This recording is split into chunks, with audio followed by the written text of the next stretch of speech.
Assalamualaikum warahmatullahi wabarakatuh. Selamat datang di program Tanya Jawab Fikih.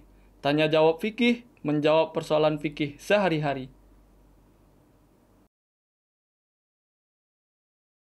Bismillahirrahmanirrahim. Assalamualaikum warahmatullahi wabarakatuh. Pemirsa MTA yang dirahmati Allah, bagaimana kabar Anda? Semoga Allah Ta'ala senantiasa memberikan nikmat kesehatan kepada pemirsa sekalian. Amin Allahumma amin. Selamat datang di program Tanya Jawab Fikih bersama saya Abdul Arif Hai. Selama 25 menit ke depan kita akan membahas pertanyaan-pertanyaan fikih yang telah pemirsa ajukan. Dan seperti biasa kita telah ditemani oleh Bapak Maulana Saifullah Mubarak Ahmad Syahid yang telah hadir bersama kita di studio. Kita akan sapa beliau dan kita akan masuk kepada program utama kita, yaitu pembahasan dan penjelasan berkenaan dengan pertanyaan-pertanyaan yang telah pemirsa ajukan. Assalamualaikum Bapak. Waalaikumsalam. Bagaimana kabarnya Pak? Alhamdulillah baik. Ya, pada sini kita memiliki sekitar 7 pertanyaan yang sebagian besar berkenaan dengan sholat Bapak. Ada sholat sunat dan juga berkenaan dengan cara menunjuk imam dan syarat-syarat seorang itu bisa ditunjuk sebagai imam Pak. Ya. Kita akan mulai saja supaya lebih jelas begitu ya Pak. Ya. Ya. Pertanyaan pertama, berapakah rakaat sholat sunnah sebelum sholat Jumat Pak? Ya. Jazakallah. Bismillahirrahmanirrahim. Berkaitan dengan sholat sunat sebelum sholat Jumat ini, kalau saya tidak salah pernah juga kita bahas. Waktu itu berkenaan dengan sholat zuhur ya? Iya, berkenaan sholat zuhur. Akan tetapi di sini kan sholat Jumat. Barangkali ada yang beranggapan bahwa sholat zuhur itu berbeda dengan sholat Jumat. Secara prinsip memang berbeda antara sholat zuhur dengan sholat Jumat. Tetapi sebetulnya sholat Jumat adalah juga pengganti dari sholat zuhur. Artinya ketika seseorang melaksanakan sholat Jumat, maka tidak perlu lagi mengerjakan sholat zuhur, begitu. Nah, karena ini adalah sama posisinya, jadi sunatnya pun sama.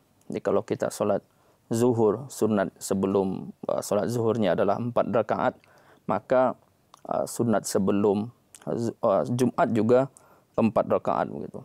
Nah, setiap rakaatnya di sini kita membaca Al-Fatihah dan membaca ayat. Karena kalau di dalam sholat fardu, sholat yang 5 waktu, kalau ada yang 3 rakaat, ada yang 4 rakaat, kita membaca Al-Fatihah dan membaca ayat hanya di rakaat yang pertama dan kedua saja. Tetapi di dalam sholat sunat atau sholat nafal, kita membaca Al-Fatihah dan ayat di setiap sunatnya, di setiap rakaatnya. Ini saja yang berbeda dengan sholat fardu. Tetapi dari segi rakaatnya, dari sunnah Rasulullah SAW kita ketahui bahwa sebelum sholat zuhur maupun sebelum sholat Jumat itu sunatnya 4 rakaat. Ya Pak, dan kita pun di masjid kita sering melihat ada perbedaan-perbedaan dalam cara melaksanakan sholat ini Pak. Ada yang 2 rakaat, ada pun yang 4 rakaat sekaligus Pak. Ini bagaimana menurut sisi fikihnya Pak? Ya, kalau sholat sunat dan sholat nafal itu boleh dilaksanakan 2 rakaat seperti itu. Boleh juga kita laksanakan 4, bahkan 6, bahkan 8. Tetapi yang pada umumnya yang kita amalkan di dalam jemaat juga, dari fikih Ahmadiyah juga, kita melaksanakan 2 atau 4 gitu. Jadi jarang yang kita lihat kita sholat langsung 6 rakaat, langsung 8 rakaat, jarang. Nah, berkaitan dengan ini, sholat sunat sebelum sholat Jumat ini kita melaksanakannya boleh 2 rakaat, dari 2 rakaat kemudian salam, kemudian 2 rakaat lagi. Dan boleh juga langsung 4 rakaat. Setelah 2 rakaat duduk antara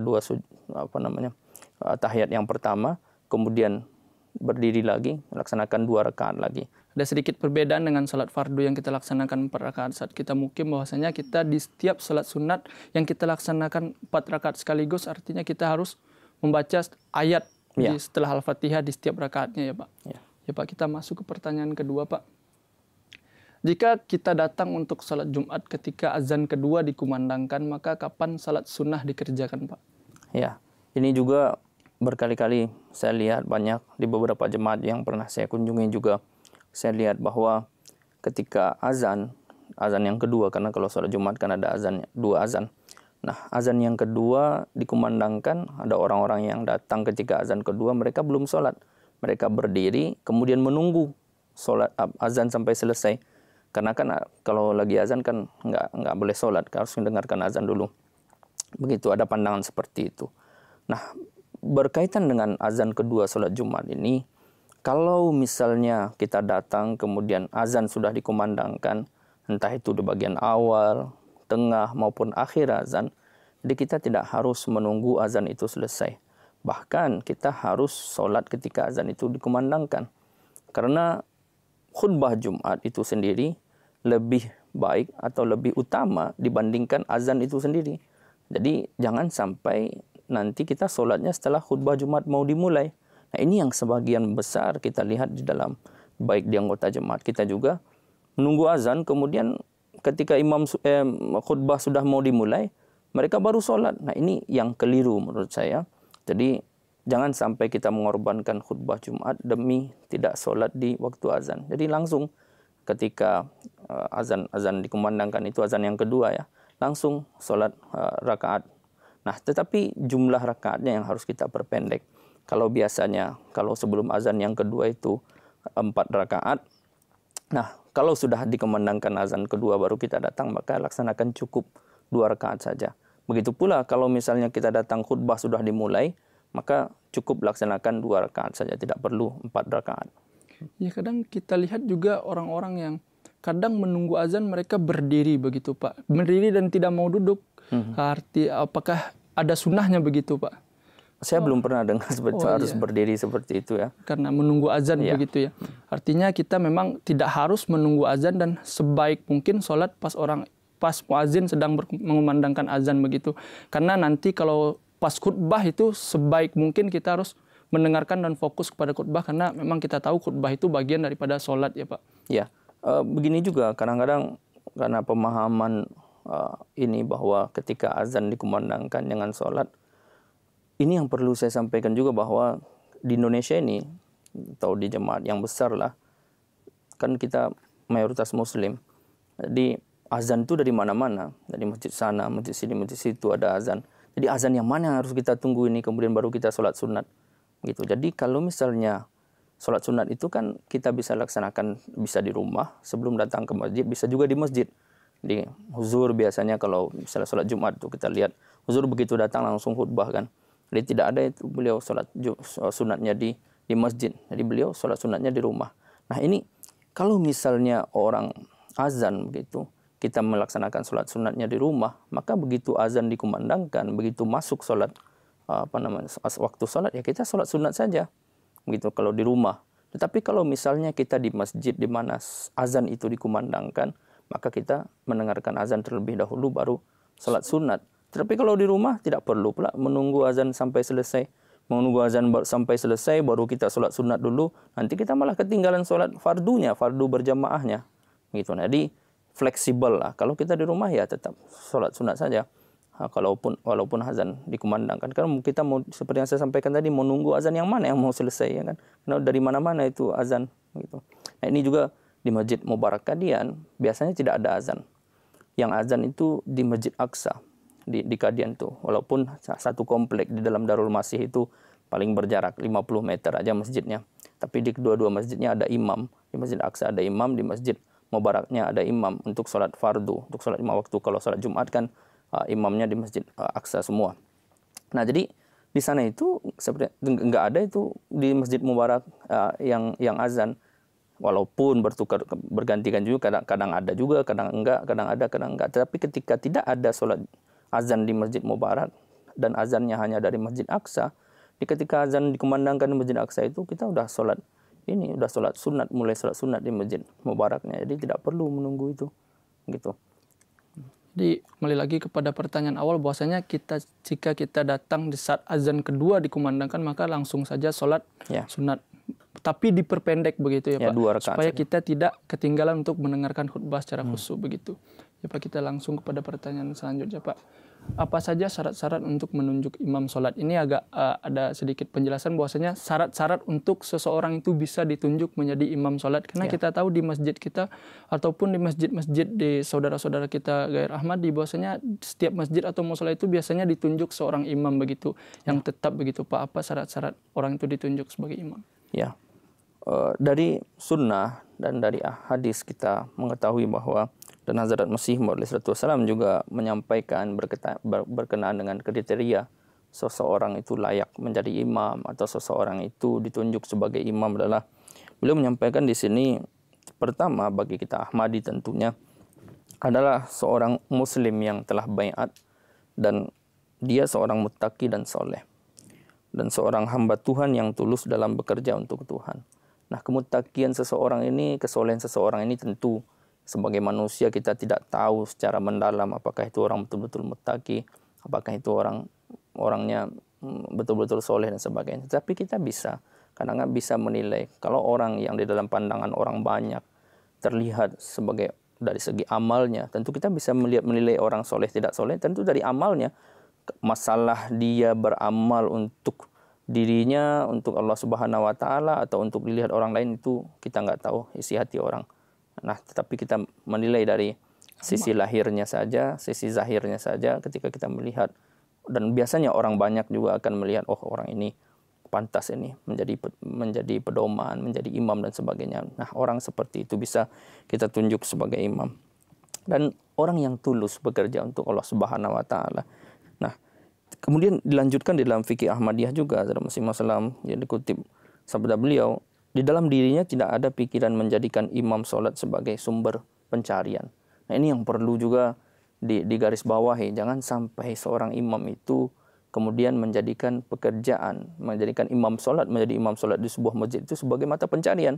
Nah ini, kalau ada orang yang seperti itu, maka jauh-jauhkan orang seperti itu dari imam sholat. Kemudian Hazrat Masih Maud SAW juga menyampaikan bahwa janganlah sholat di belakang orang gair Ahmadi. Nah ini petunjuk khusus untuk kita jemaat Ahmadiyah. Kenapa Hazrat Masih Maud SAW menyampaikan seperti itu? Beliau mengutip hadis bahwa wa imamukum minkum, bahwa imam kalian harus dari antara kalian. Nah ini sudah dinubuatkan oleh Rasulullah SAW bahwa imam kita ini, imam sebagai imam dari orang-orang yang meyakini Hazrat Masih Maud SAW ini adalah wa imamukum minkum, imam kalian dari antara kalian, jadi tidak dari golongan lain. Kenapa? Karena Hazrat Khalifatul Masih Maud Ar-Rabi pernah menyampaikan ketika ditanya kenapa kita Ahmadi tidak sholat di belakang orang gair. Huzur menyampaikan, Hazrat Khalifatul Masih Ar-Rabi rahmatullah alaih, beliau menyampaikan bahwa orang gair Ahmadi itu tidak beriman kepada Imam Mahdi alaihi wassalam, Hazrat Masih Maud alaihi wassalam. Nah, beliau bertanya balik kepada penanya ketika itu, apakah Imam Mahdi itu adalah utusan Tuhan? Imam Mahdi yang akan datang itu, kalau yang belum mengakui ya terserah. Kalau kita kan sudah mengakui, apakah Imam Mahdi yang kalian yakini akan datang itu adalah utusan Tuhan? Iya, utusan Tuhan. Nah, ketika Imam Mahdi itu sebagai utusan Tuhan, lalu kalian tidak mengimaninya, apakah orang yang tidak beriman kepada utusan Tuhan layak kita sholat di belakangnya? Apakah kita harus sholat di belakang orang yang tidak mengimani utusan Tuhan? Nah, inilah keyakinan jemaat Ahmadiyah, karena kita meyakini bahwa Imam Mahdi dan Masih Maud SAW yang notabene adalah seorang utusan Tuhan itu sudah datang. Nah, maka kita harus juga berimam kepada orang-orang yang sudah meyakini utusan Tuhan itu yang datang. Bagaimana mungkin sholat kita akan diterima ketika kita sholat di belakang orang yang mengingkari utusan Allah Subhanahu wa taala gitu. Nah, tetapi ya terserah orang-orang non-muslim, non-Ahmadi atau saudara-saudara muslim yang bukan Ahmadi, terserah mereka. Kalau mereka belum mengakui Imam Mahdi, ya tidak masalah. Itu kan hak mereka, hak mereka dalam beragama. Tetapi kita juga punya hak untuk tidak sholat di belakang mereka karena keyakinan itu tadi, dan berdasarkan hadis wa imamukum minkum itu tadi, bahwa imam kalian adalah dari antara kalian itu sendiri. Nah, kemudian Hazrat Masih Maud SAW di dalam Al-Hakam 1 Agustus 1902, beliau menyampaikan bahwa banyak orang-orang soleh, kata beliau, yang dulu pernah tinggal di Mekah, pernah tinggal lama di Mekah, tetapi mereka ini karena melihat orang-orang di sana itu jauh dari ketakwaan, jauh dari kesolehan, mereka tidak mau sholat di belakang mereka, di belakang orang-orang Mekah ketika itu, dan mereka lebih memilih untuk sholat di rumah. Nah, ini dicontohkan juga oleh para orang-orang soleh ketika itu, disampaikan oleh Hazrat Masih Maud SAW. Nah, terakhir dalam masalah ini saya ingin menyampaikan sebuah kutipan sabda Hazrat Masih Maud SAW, di mana beliau ketika ditanya, bolehkah seorang imam sholat itu digaji, atau seorang imam sholat itu ditunjuk, seseorang menjadi imam sholat itu karena ada uang, karena digaji begitu, karena untuk digaji atau untuk sebagai profesi dan sebagainya. Nah, Hazrat Aqdas Masih Maud Wasallam menyampaikan di sini, beliau bersabda, baik Ahmadi maupun ghair Ahmadi yang sholat demi uang jangan dihiraukan. Sholat adalah untuk Allah Subhanahu wa Ta'ala. Kalau orang seperti itu pergi, kalau mereka tidak mau lagi menjadi imam sholat, maka Allah Ta'ala akan mengirim orang lain yang sholat semata-mata demi Allah Ta'ala dan meramaikan masjid. Imam yang sholat hanya karena ketamakan, menurutku baik dia seorang Ahmadi maupun ghair Ahmadi, tidak boleh sholat di belakangnya. Imam harus seorang yang muttaqi. Jadi ini Hazrat Masih Maud SAW jelas di sini. Jadi kalau orang yang menjadi imam sholat itu menjadikan imam sholat sebagai profesi untuk menghasilkan uang, atau dia memaksakan diri untuk menjadi imam, kemudian mengajukan diri untuk menjadi imam karena di situ ada uang, ada digaji dan sebagainya, maka orang-orang seperti itu kita tidak boleh, baik Ahmadi maupun non Ahmadi, kita tidak boleh sholat di belakangnya. Ini keras Hazrat Masih Maud Wasallam sampaikan di sini, bahwa sholat itu kan hanya untuk Allah Subhanahu wa Ta'ala. Jadi carilah orang-orang yang seperti itu, gitu. Ya, jadi memang orang-orang yang boleh ditunjuk atau pantas ditunjuk menjadi seorang imam, kita runut lagi bahwasanya orang itu harus bertakwa atau muttaqi, orang yang soleh dan orang yang tulus begitu ya Pak. Ya. Artinya tulus di sini tidak menjadikan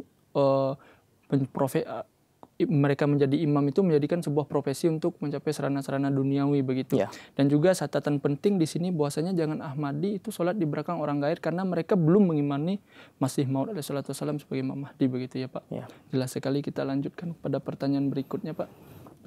Apakah orang yang memandikan mayat boleh jadi imam sholat? Ini biasanya di masjid atau di gair, di saudara-saudara kita yang gair itu ada imam sholat dan mereka juga biasa bertugas untuk memandikan mayat begitu Pak. Mungkin karena itu pertanyaan ini muncul Pak. Iya, memang saya search juga ya, karena saya pernah lihat juga di Google begitu. Karena memang ada profesi juga, ada profesi tukang mandikan mayat, walaupun sudah banyak orang juga tidak tertarik untuk itu. Tetapi di negara kita sendiri juga ada profesi tukang mandikan mayat. Di Hindustan, Pakistan juga ada seperti itu.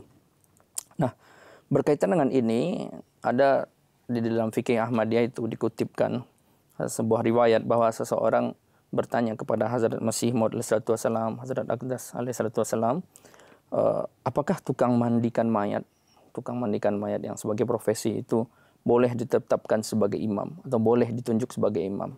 Nah, ditunjuk sebagai imam atau ditetapkan sebagai imam maksudnya di sini adalah biasanya di setiap masjid itu ada imam-imam khusus yang sudah ditunjuk. Di masjid kita juga, di masjid Gair juga ada imam khusus yang ditunjuk. Nah, apakah orang yang memandikan mayatnya atau orang yang tukang mandikan mayat ini sebagai profesi ini bisa ditunjuk atau bisa ditetapkan sebagai imam?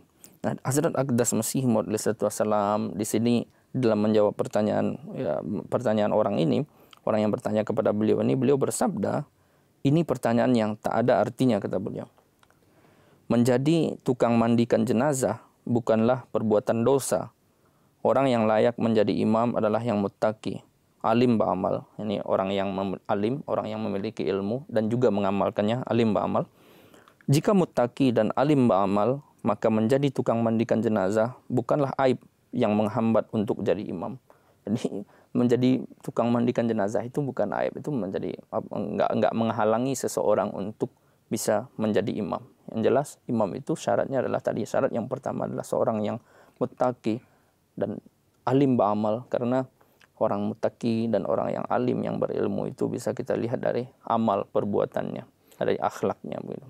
Jadi jangan pula di sini kita memandang orang-orang yang memandikan mayat itu bukan orang yang bertakwa begitu ya Pak. Iya. Sebagai orang yang nauzubillah kotor begitu ya Pak. Sedangkan Masih Maud jelas menyampaikan bahwasanya memandikan mayat dengan ketakwaan seorang itu mungkin tidak ada hubungannya begitu ya Pak. Ya, jadi di sini perlu ditambahkan juga profesi seseorang itu, entah itu profesinya tukang sapu kah, ya kan? Entah itu profesinya apapun yang di dalam pandangan orang banyak itu mungkin profesi yang bukan profesi yang diimpikan banyak orang, atau mungkin dalam tanda kutip bahkan dianggap rendah dan sebagainya. Ini tidak menentukan seseorang itu jauh atau dekatnya dari Allah Subhanahu wa taala. Kita tidak bisa menilai seseorang itu dari profesinya, asalkan profesi itu halal. Tidak bisa kita menjadikan itu patokan bahwa seseorang, oh orang ini tidak dipandang di dalam masyarakat, tidak dipandang juga di sisi Allah Subhanahu wa taala. Belum tentu orang yang seperti itu orang yang jauh dari Allah Subhanahu wa taala. Bahkan kadang-kadang orang yang seperti itu justru orang yang dekat dengan Allah Subhanahu wa taala. Karena ketika seseorang banyak diuji oleh Allah Subhanahu wa taala, banyak mengalami kesulitan, disitulah banyak biasanya orang mengingat Allah Subhanahu wa taala. Dan ini fitrat manusia. Ketika manusia diuji oleh Allah Subhanahu wa taala, di situ dia kemudian banyak mengingat Allah Subhanahu wa taala. Tetapi kalau orang yang senang, tidak ada masalah baik dari segi ekonomi dan sebagainya, itu bahkan ini bisa melalaikan, bisa menjauhkan dari Allah Subhanahu wa taala, bahkan tidak ingat Allah Subhanahu wa taala. Nanti kalau susah baru ingat Allah Subhanahu wa taala. Jadi itu profesi seseorang itu tidak menentukan dia dekat atau jauh dari Allah Subhanahu wa taala selama profesi itu halal. Ya, Pak. Kita ke pertanyaan terakhir dikarenakan waktu, Pak. Yaitu berkenaan dengan apakah orang yang ma'dzur, yakni orang yang lemah, bisa ditunjuk sebagai imam sholat, Pak? Ya, ini berkali lagi orang yang ditunjuk sebagai imam. Mungkin dijelaskan dulu lemahnya di sini dalam segi apa begitu, Pak? Ya, di segi lemah barangkali orang yang di sini orang yang tidak bisa sujud, ya, tidak bisa ruku gitu. Jadi di dalam fikih Ahmadiyah itu disampaikan bahwa yang imam itu seperti yang sudah saya sampaikan tadi adalah harus orang yang alim ba'amal, muttaqi, dan yang penting orang yang sehat dari segi jasmani, dari segi lahir. Nah ini, tapi ini imam untuk imam yang ditetapkan untuk sebuah masjid, ya. Jadi kalau misalnya di rumah, tidak ada orang imam lain, misalnya ada hanya seorang bapak saja, apalagi dalam keadaan pandemi sekarang ini, dan si bapak sudah lemah dan sholat di kursi misalnya, tetapi tidak ada lagi yang bisa imam, atau di rumah hanya perempuan saja, maka si bapak itu bisa menjadi imam walaupun duduk di kursi. Tetapi di dalam keadaan umum, keadaan yang yang biasa, tidak ada masalah. Nah, untuk imam di masjid, untuk seorang imam yang ditetapkan sebagai imam di masjid, yang ditunjuk sebagai imam di masjid, itu orang yang syaratnya salah satunya juga adalah dari segi jasmani juga harus sehat begitu. Dan yang selanjutnya dia diterima oleh jamaah pada umumnya begitu. Nah, jadi orang yang tidak bisa sujud, tidak bisa ruku, ya hendaknya janganlah ditunjuk sebagai imam, karena nanti jangan sampai juga orang-orang yang datang, yang bukan orang jamaah yang di situ, orang yang datang dari luar, menjadi buruk sangka juga, kok imamnya seperti ini, apa nggak ada lagi orang yang bisa jadi imam. Jadi kalau orang yang ya lemah dari segi jasmani, tidak sehat, tidak perlu cari yang lain untuk bisa ditunjuk sebagai imam gitu. Ini jelas sekali. Boleh saja kalau di rumah, kalau kondisi memang tidak ada orang lain lagi dan hanya ada mungkin orang tua kita yang sudah uzur begitu ya, Pak. Ya. Tapi kalau dalam keadaan normal untuk seperti di masjid begitu, karena mungkin banyak orang yang layak ditunjuk sebagai imam, jadi sedapat mungkin orang-orang yang memang tidak bisa sujud begitu karena sakit atau tidak bisa ruku, tidak bisa berdiri, tidak ditunjuk sebagai imam karena perhitungannya ada orang lain juga ya, Pak. Ya. Yang pantas. Oke, Pak, mungkin kita akan akhiri di sini, Pak. Kita memiliki beberapa sisa pertanyaan, tapi dikarenakan waktu kita akan bahas pada episode berikutnya, Pak. Semoga ini bisa memberikan manfaat kepada kita semua, Pak. Amin. Terima kasih. Jazakumullah. Jazakumullah. Pemirsa MTA, demikianlah pembahasan kita berkenaan dengan persoalan fikih pada episode kali ini. Semoga ini bisa bermanfaat dan memberikan pemahaman serta pengetahuan baru kepada pemirsa sekalian. Amin Allahumma amin. Tetap saksikan program Tanya Jawab Fikih pada episode berikutnya dan juga menyaksikan program-program MTA Indonesia lainnya dan juga menyimak khutbah zuhur Hazrat Khalifatul Masih Al-Khamis Saudara bin Nasir Al-Aziz. Jika pemirsa memiliki pertanyaan, saran, komentar, atau masukan, kirimkan saja ke alamat email di bawah ini dengan menyertakan subjek Tanya Jawab Fikih. Saya Arif Abdullahi beserta kerabatku yang bertugas, mohon pamit undur diri. Wassalamualaikum warahmatullahi wabarakatuh.